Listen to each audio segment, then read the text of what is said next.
நிமிஷம் இருங்களேன். இன்னைக்கு நம்ம வீட்டில் வண்டி கடை ஸ்டைல் சுண்டல் தாங்க செஞ்சுருந்தோம். டேஸ்ட் ரொம்ப நல்லா இருந்துச்சு. நீங்கள் கடைக்கு போகாமையே வீட்டிலையே ஈவினிங் டைமில் ஏதாச்சும் செஞ்சு சாப்பிடணும் அப்படின்னு நினச்சிங்கன்னா உங்களுக்கு கரெக்டான ரெசிபியாக இது இருக்கும்னு நான் நம்புகிறேன். நான் பச்சை பட்டாணியை ஃபஸ்ட்டு வேக வச்சு எடுத்துட்டேன். அதுக்கப்புறமா ஒரு கடாயில் எண்ணெய் எடுத்துட்டு எண்ணெய் காஞ்சப்புறமா சோம்பு, கறிவேப்பிலை, கடலை மாவெல்லாம் கரைச்சி ஊற்றிட்டு அது கூடவே மஞ்சள் தூள் சேர்த்திட்டு நல்லா கலந்து விட்டுட்டு நான் வேக வச்சு வச்சுருந்த சுண்டலை இது கூட போட்டுட்டு நல்லா கலந்து விட்டுட்டேங்க.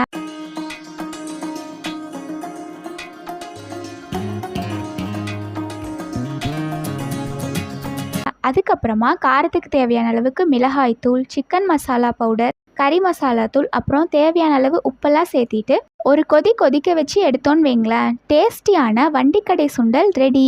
இது கூட நம்ம ஆனியன், கேரட், பெப்பர் பவுடர்லாம் சேர்த்திக்கலாம். இதுக்கான ஃபுல் வீடியோ நான் சீக்கிரமாக நம்ம சேனலில் அப்லோட் பண்ணிடுறேன்.